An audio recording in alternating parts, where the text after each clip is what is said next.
Hey everybody, what's up? Yes, today is Tuesday, which means it's time for... Go away. Which means it's time for Sableye Spotlight Hour. Yes, it's the one time when Sableyes are appearing more frequently in the wild, and there might be a slight chance for a shiny. Now, gotta give you guys a bit of a warning in advance. Hold on.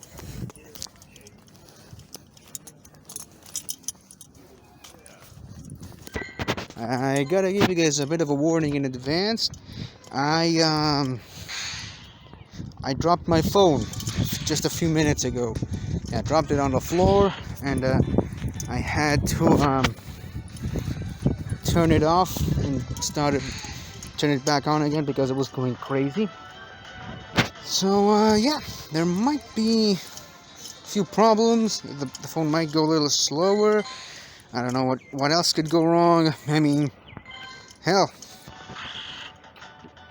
it's possible that you might not even be able to hear me right now. But I'm gonna keep going anyway. So yeah. Well, at least the screen didn't get any more cracked than it already is.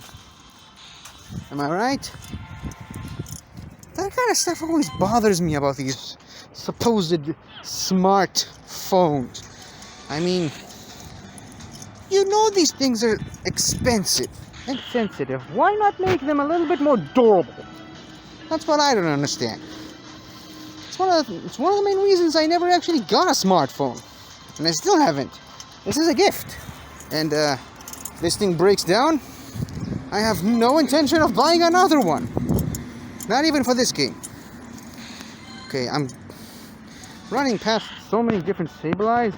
Let me just do a quick shiny check. By the way, yes, the go back option isn't here because, as I've mentioned, I dropped the phone earlier, which meant I had to exit and restart. And that's why, because I did that, the game kind of thinks it's back to let's just say it's back to original factory settings. That's why it won't let me exit properly. Now, I just noticed something that I haven't noticed a second ago.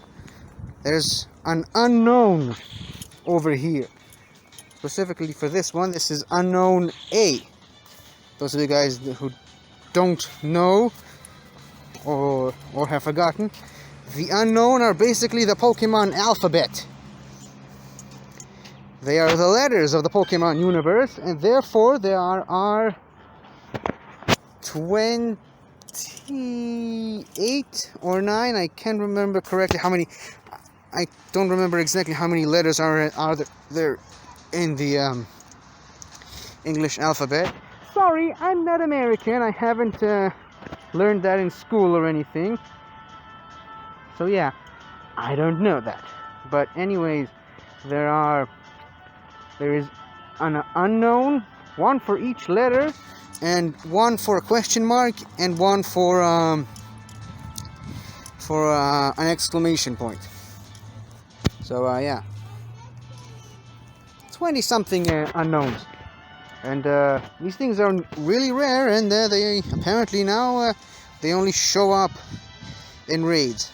This being Unown A is the first Unown in the Pokemon alphabet, I suppose. So yeah, up until recently, I didn't see anyone having a single Unown. I didn't even think Unowns were even available in this game. And then they started appearing in raids.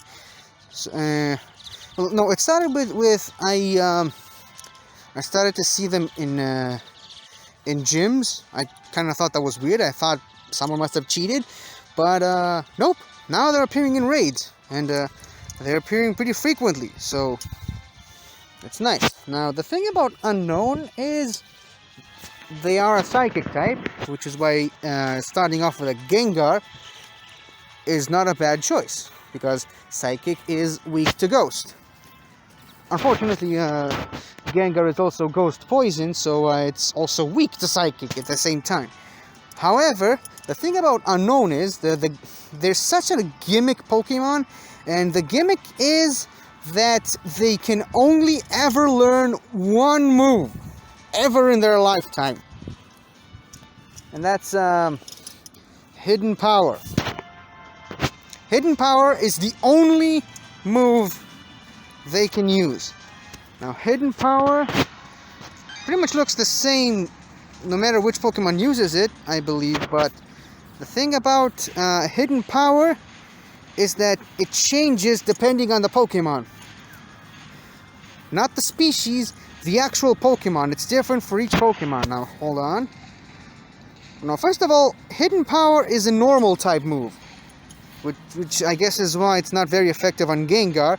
But the thing about Hidden Power is, as you can see, it's also using Struggle, which is the basic move that any Pokemon that can't use any attack uses. It does a little bit of damage, but it also damages the Pokemon using it. It's sort of a last resort type of attack. Anyways, this Unown was a huge pushover, and now we're going to claim our reward. Now, Hidden Power, any Pokemon that uses it, when you use it, it becomes a completely different attack. Now, just for example, if you have, let's say, I want in Pokemon Platinum, I caught a Shellos. Okay, I caught a Shellos, and I taught it Hidden Power, and surprisingly enough, the Hidden Power was a Fire type move, which is very useful because Shellos is a Water type, and it evolves into Gastrodon, which is Water and Ground. 4 times weak to Grass. If you use Hidden Power, which in that particular case happens to be, look, I added it to the Pokedex. In that particular case happened to be a Fire type move. This was awesome because it was super effective against Grass types. So those are just some of the benefits of using Hidden Power. But the thing is, you can't, on your own, you can't know what move, what type that attack is going to have once you use it. It not only it depends on which Pokemon you caught. I'm not really doing a good job explaining it, am I? It depends on the actual Pokemon that you captured. Sort of like if I caught this Sableye here and I gave it Hidden Power, it's very possible that if this Sableye uses Hidden Power, it'll be a Psychic type move. Now, if I were to capture a different Sableye, and that I gave that Sableye the move Hidden Power, it's possible that that other Sableye, when it uses Hidden Power, it's going to be a Grass type move. It's completely random. I believe there's this thing called what was it called? A Pokemon ID or something. I think it's sort of a number given to a Pokemon that you captured, and I think you can't. Oh, look at that, John Roca is live. How interesting. As I was saying, you have no way of knowing what the personal ID of the Pokemon is. This Sableye is annoying me, so I'm moving on. And you also have a character ID. Your character in the game, the player has an ID and a secret ID. The ID, you can see it, but the secret ID, you can't know what it is. It's completely random. Data miners and hackers have found a legitimate way to determine what your character's secret ID is in the games. And knowing the secret ID is actually very useful because it gives you access to a lot of prizes that you can only win with the ID. In some games, I believe it helps you get a shiny, I think. Not 100% sure on that, but sort of like if your ID matches the ID of the Pokemon that you were given, it has to be a gift Pokemon, it can't be a Pokemon that you caught, but if your ID matches your secret ID, your hidden ID, I suppose, matches the ID of a Pokemon, of a gift Pokemon you were given, that Pokemon is going to be shiny. Again, I think I've never actually used that feature. I don't never felt really the need to it. I just play the game for the fun and the story and the enjoyment of playing the game. I don't get into stuff like hidden IDs or breeding for competitively viable Pokemon. The maximum I'm willing to go is shiny hunting. That's it for me. So yeah, I've never really been interested in the IDs. The only time I've actually been interested in one of these IDs is for checking what type of attack the move Hidden Power was going to be on a Pokemon, and it's very useful to know this, especially for Pokemon that have 4 times weaknesses like Scizor or Ferrothorn. What else? Charizard is 4 times weak to rock, so it always helps if the if when it uses Hidden Power, its type would be either ground or fighting or water. Stupid Sableye. But yeah, no, hidden.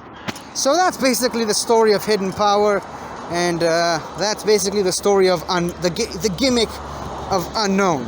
Unown can only know one move, which is Hidden Power. Now,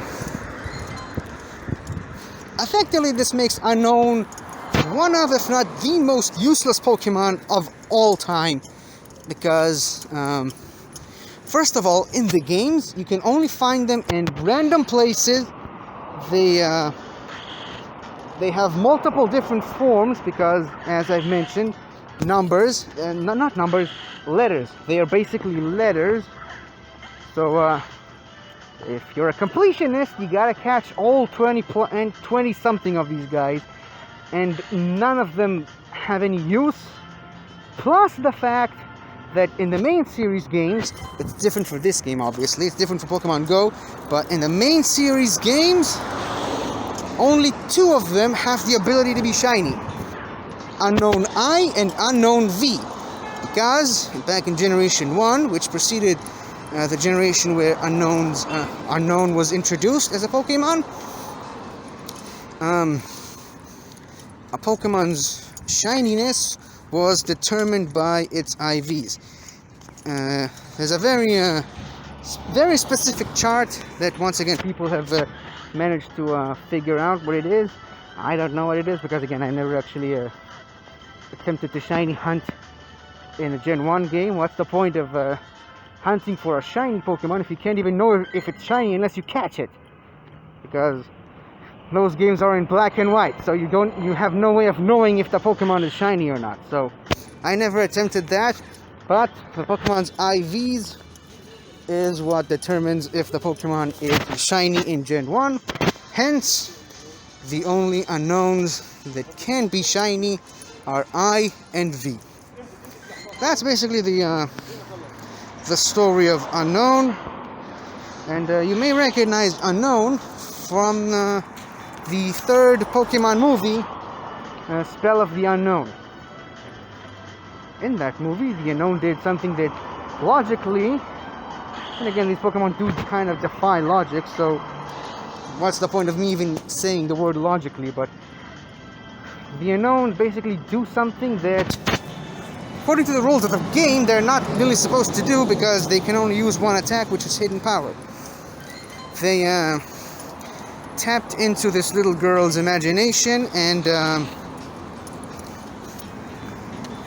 just created a fantasy world based on her imagination. One of my favorite movies, actually, but why does this happen? How do the Unown even have the ability to do that? Well, Unown are psychic types, and the thing about Unown is we don't know anything about them at all, because, as the name suggests, they are unknown. They are a mystery, and suppose they make sense for this event in Pokemon Go called Enigma Week, because they are an enigma. Literally. In any case, so as I was saying, Unowns are psychic type. Oops, almost dropped the phone again. Which means that, by all accounts, they can read minds, because they are psychic. And they were able to read the mind of this little girl, Molly, I think, in the movie. And because there were so many of them, because there was like a huge swarm of them, because like I said, they're letters, and there were a bunch of them, and they were all clustered together in the same room, which I guess if you have Pokemon with that kind of psychic potential in those kinds of numbers in the same room, that can't be good. So they must have all read her mind. They must have all used hidden power at the same time. And remember when I said that every Pokemon's hidden power would be different? It doesn't take a rocket scientist to figure that out. They all must have used hidden power fueled by the emotions of this little girl, and created their own world. I mean, on its surface, you would imagine that regular Pokemon powers can't really do that. I mean, I guess if you have fire types and water types and grass types all use their powers in sync, you can create an island. When you really think about it, I mean, just go to the Lilo and Stitch logic, where they had these two experiments. One was a lava maker, and the other one was basically a water elemental, sort of like Groudon and Kyogre of the Lilo and Stitch universe, and they both came together and created a new island off the coast of I believe Oahu is the island from Lilo and Stitch. Obviously it's in Hawaii, but Hawaii isn't really an island. It's more of a cluster of islands, an archipelago, I think is the name.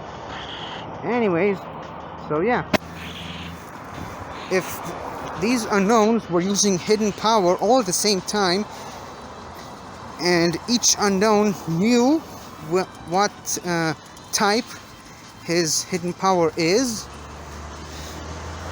they were all in sync, because as I mentioned, they are all psychic types.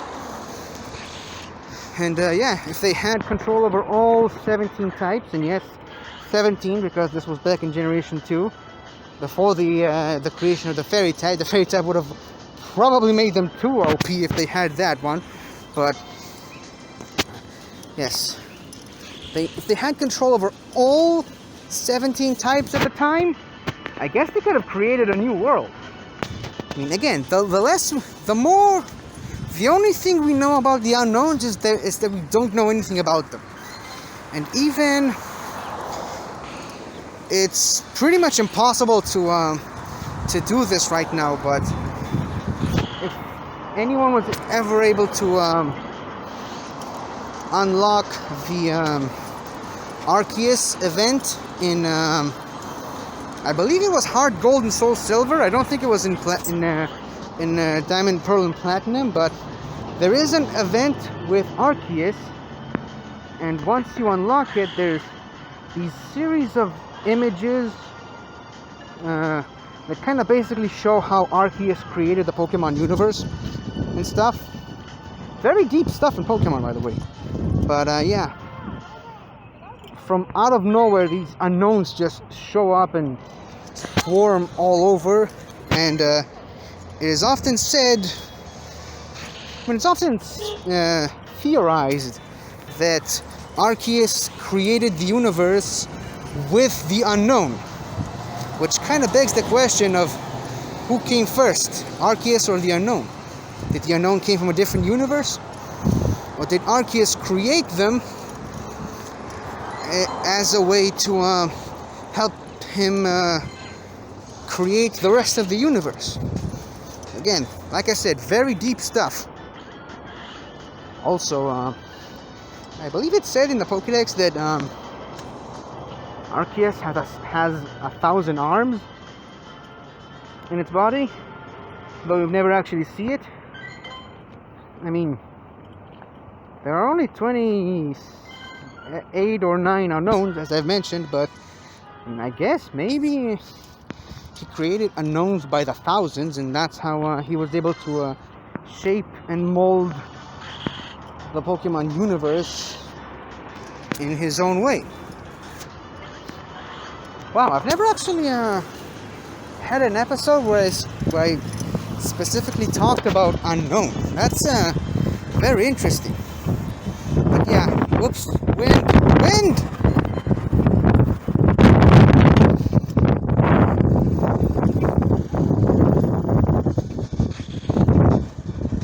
Damn it, where did this wind came from?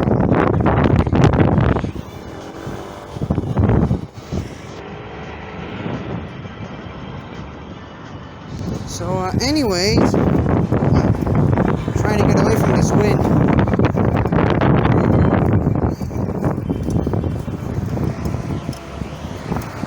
1 minute. Well, I never actually thought that I'd be talking about the unknown during Sableye Spotlight Hour. That's never one of the things that actually crossed my mind. I assumed I'd just make an entire episode about Sableye, but I guess not. Guess we're just gonna have to save that for a different episode. But yeah, I'm just glad that I was able to go out on time and do a raid with Unown and get myself an Unown for the Pokédex. Obviously, I have no reason to collect any more Unowns. Plus, of course, I mean, I guess I'd want to get the complete unknown alphabet. But then again, I mean, what is there for me to gain from it? I mean, in the actual Pokemon games, you can catch every single unknown and you'd have nothing to do with it. So why even bother? And I've seen people actually walking around, whether it's the ruins of Alph or whatever that place in Sinnoh is, where you can actually find the unknown. People have actually gone and collected every single unknown letter. I don't know why, but hey, if it helps them, then who am I to judge? Of course, if you want a shiny hunt, specifically the two unknowns that can be shiny, I guess I can't fault you for that. But why go out and catch every single unknown? I mean, in the Sinnoh games, they kind of gave them a reason for existing, which was there was this guy who gave you Pokeball capsules. Whoops! Gotta be careful. There was this guy giving you Pokeball capsules and decorations. If you give him some unknowns, so you're kind of compelled to go back and look for unknown and trade it with him so that he can give you some capsules. And for those of you who don't know what capsules are, it was I think it was specifically a Generation 4 thing, and it never actually came back after that. But what these capsules do essentially is they let you to put some decorations on your Pokeballs. So when you actually throw the Pokeball and the Pokemon comes out of the Pokeball, you have all these colorful decorations coming out. So like if you put a heart-shaped, maybe not capsules, maybe can't remember what the name of the seals. That's it. Seals. A seal and a capsule. And if you put it on your Pokeball, let's say you put a heart-shaped seal on a Pokeball, and when the Pokemon comes out, there are all these hearts coming out of the Pokeball with him. If you put a note on your Pokeball capsule, they have these musical notes coming out with the Pokemon itself. I believe they actually added had an added sound effect. So yeah, there were all kinds of weird and fun shapes that you can add to the Pokemon. It's mostly a cosmetic thing. It's just, you know, to customize your Pokeball. The big drawback to that, though, is that in order that you can't box your Pokemon, you have to keep your Pokemon who is in a capsule. You have to keep it in your party. You can't put it in the PC box, because if you want to put it in the PC box, you have to no, there's nobody in that gym. That's weird. Let's go remedy that situation. But if you want to have these decorations come out whenever you send your Pokemon into battle, you have to keep your Pokemon in your party. And in order to box your Pokemon, first you have to remove the seals, then you have to take the Pokeball out of the capsule, and then you can put your Pokemon in the box. So yeah, that's one reason why I didn't really use those too much. I only used it on Pokemon that I wasn't planning to put them in the box for long periods of time. And I'm just the type of guy that I like to switch some Pokemon up depending on where I am in the story. But yeah, I think I primarily used it on my Infernape, which I kept on me for about 90% of the game. Of course, I had to get this. Let's add a Pokemon, not one of these Sableyes. That'll be stupid. Excadrill. One of these days I gotta put some candies and Stardust into this Excadrill, but not today. Let's see if anyone's challenging this Deoxys.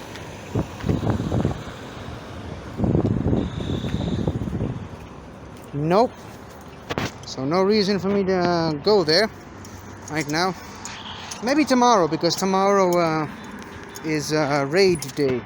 There's raid hour, I should say. So yeah, that's basically the only reason for to collect unknowns. I mean, back in the Game Boy Color days, I believe the Game Boy Color had an option to print certain things, and you can basically print out sprites of your Pokemon. So yeah, that's basically the main feature people used with Unown, because they wanted to catch every single unknown just so that they can print every single unknown sprite. If I remember correctly, back in the day, it was very hard to catch these unknowns because they are so weak, and they just die very quickly. So I think I only managed to catch one unknown, and I said, that's it, I'm done. And I believe the unknown that I found and was able to catch was Unknown B, which I believe is one of the ugliest of the unknown forms. And I'll show you guys in just a minute, but I think as soon as the spotlight hour ends at around 7, that's when I'm going to show you guys all of the unknown forms, because I believe there's an option for that in the Pokédex in this game.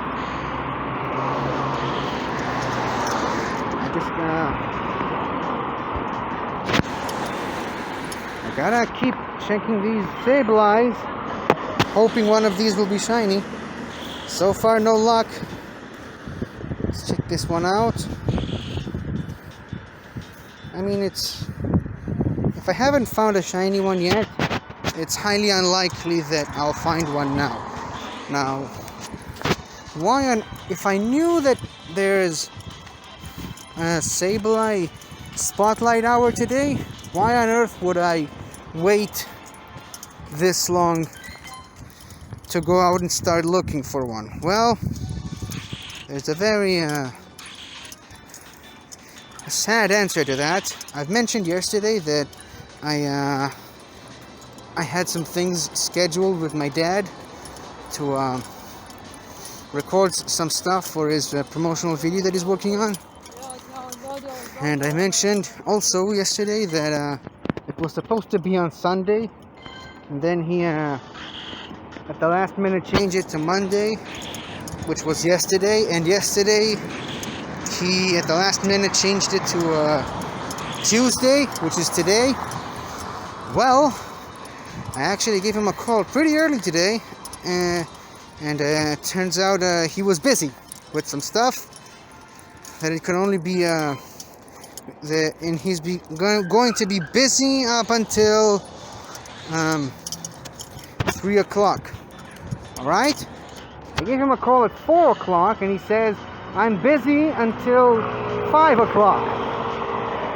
And about 15 minutes before 6, he finally showed up at my house and said, you know what, I'm tired, let's do this next week. Then he remembered something he had. Then I told him that actually yes. First of all, he asked me if I can do that on Thursday. I told him that I was busy on Thursday. So he said, okay, next Thursday. So another week gone to waste.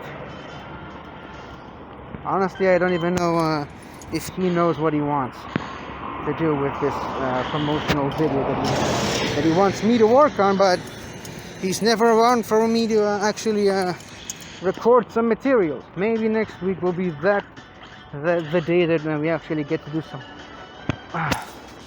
some good work on it, but at this rate, I seriously doubt it. It's sort of become like the Star Wars thing, where a new Star Wars movie gets announced. Yay! And then about a week later, nope, creative differences. Disney is parting ways with the director, and blah blah blah blah blah. So yeah, can't believe I just compared my relationship with my dad to Disney's relationship with their directors, but strange things are happening, ladies and gentlemen. Strange things are happening. In any case, so we have about 2 more minutes for this Sableye event. Hold on. No, go away, go away. And nope, haven't found a single shiny Sableye. Usually I don't really have great luck with these spotlight hours. I mean, I had luck one time, and it was a complete fluke. I believe it was with the Puchiana, spotlight hour, where I literally went outside my house to go to work, and while I was waiting for the bus, I got the notification about half an hour late that Poochyena are now appearing more frequently in the wild, and if you're lucky you might find a shiny one. So I caught 5 or 6 of these, and one of those was shiny. Probably the last one, I think, if I remember correct. Okay, this one isn't shiny. And this one isn't shiny. So yeah, that's about it. I believe there's less than a minute. And yeah, I'm gonna keep on walking. I was kind of hoping for a shiny reaction today, but I mean, I guess if I wanted it so badly, I should have gone out earlier. But yeah, like I said, my dad came to my house, and we just started to bounce ideas off of each other, but mostly we did nothing until like 6:20, 20 minutes after the event started. And then obviously I dropped the phone again, so kind of had to wait around with it, make sure that it was fine, not broken or anything more than it already is. And then obviously I went outside 30 minutes late, and all the Sableyes were already there, and now they're all gone. As you can see, not a single Sableye in sight. You only have this annoying Pansear that I know it's just going to give me a hard time trying to catch it, so let's just try to catch it, even though it was very unsafe of me to do what I just did. Try to catch a Pokemon while crossing a busy road. But oh, look at that! I actually caught it with one throw. Yay me! Anyways, will this Sudowoodo be shiny? No, it is not. Anyways,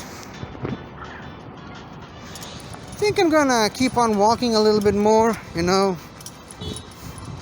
do some exercise, and yeah, I think I'm gonna end the video here. How long have I been recording?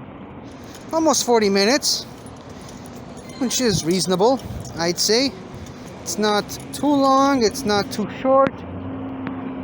Definitely something to work with. Oh, I almost forgot. Look at this. Hold on. Okay, we'll start with this berry thing first.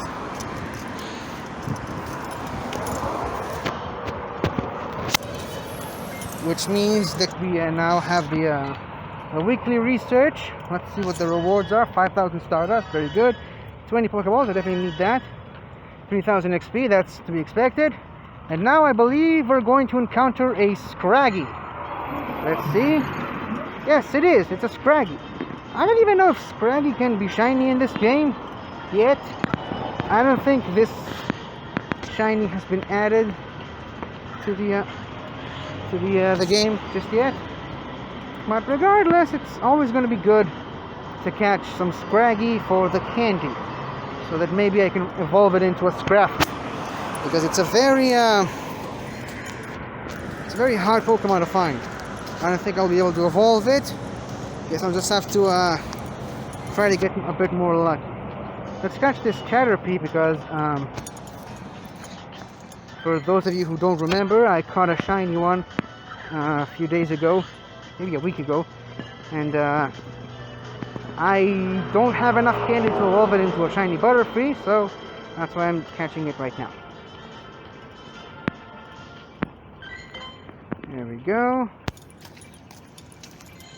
And moving on, back here, because I won the raid against the Unown, I've won 2 rewards. So let's check out what they are.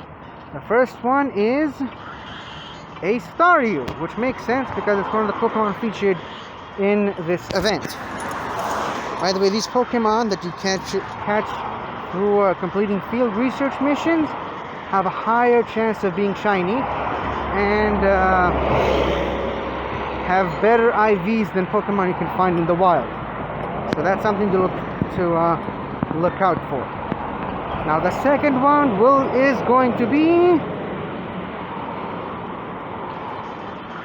another Staryu, which isn't shiny, but I'm gonna catch it anyway. Stop jumping around and loop-de-looping. Anyways,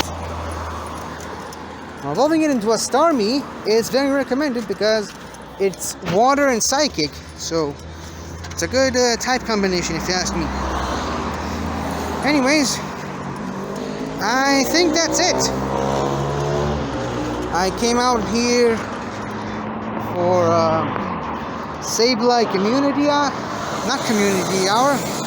Sableye Spotlight Hour, and actually ended up spending more than half of the episode talking about Unown. But hey, at least I managed to catch one and add it to the Pokédex, and I did promise to show you guys all of the letters, which I'm going to do as soon as I'm done with this Bell toy. If I can't catch it with this Pokemon, I'm going to run away from it. Thank you. I almost wished I ran away from it because it would have been quicker. Anyways, that's Bell toy. Let's check out the Pokédex. Now we have to go all the way to Johto, and it's somewhere in the middle. There it is. Unown. Oh, right. So right now it only shows me the Unown that I was able to capture. It doesn't show me any of the ones that I didn't, because obviously I didn't catch them. But yeah, if we follow this logic, hold on, 1, 2, 3, 4, 5, 6, 7, 8, 9, 10. So it's 28. I was right on that part. There are 28 different versions of Unown, all the letters of the English alphabet, plus a question mark and an exclamation mark, point, whatever. So yeah, I suppose this concludes today's Pokemon Going episode, where I talk about the Unown, even though I was probably supposed to talk about Sableye, but no turning back now, I suppose. That's it for today. See you guys tomorrow. Goodbye.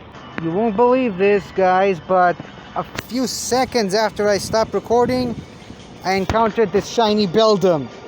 And yeah, it's a little too late to show you guys my reaction because I wasn't able to capture it on camera. But damn it, a few seconds more and I would have shown you guys the reaction I had for this shiny Beldum. This thing looks beautiful. I mean, look at it! And I also got a Beldum candy from walking with my Metagross a few seconds ago. Oh yes, everybody's always bragging about their stupid shiny Metagross, and now I have a shiny Beldum. Now I'm going to evolve it. Now I have another reason for keep walking with my Metagross. Not just to collect candies to power it up, but also to evolve my shiny Beldum into a shiny Metagross, and now it's a Matang. Look at that beautiful thing! One of the best looking shinies in the entire game. Let's check it out. I hope it's good. It's terrible! Oh no! Oh, never mind. So, yeah. Let's check out this Jigglypuff. Is it going to be shiny? No, it's not. Earlier today, I went out for a bit of a morning walk, and I thought I encountered a shiny, what's its name? Jigglypuff. I thought so, but it wasn't. I only thought it was shiny because of the sun and my sunglasses and whatever. So yeah, shiny Beldum, ladies and gentlemen. I finally have one. Maybe I can find another shiny with these Bell toys, but I seriously doubt that. None of these were shiny. Anyways, never mind. At least I now have a shiny Beldum, and it's time to conclude this episode. Unless I find another shiny. Hold on. How much time do I have until I can hatch an egg? I don't want to miss that too. Let's check it out.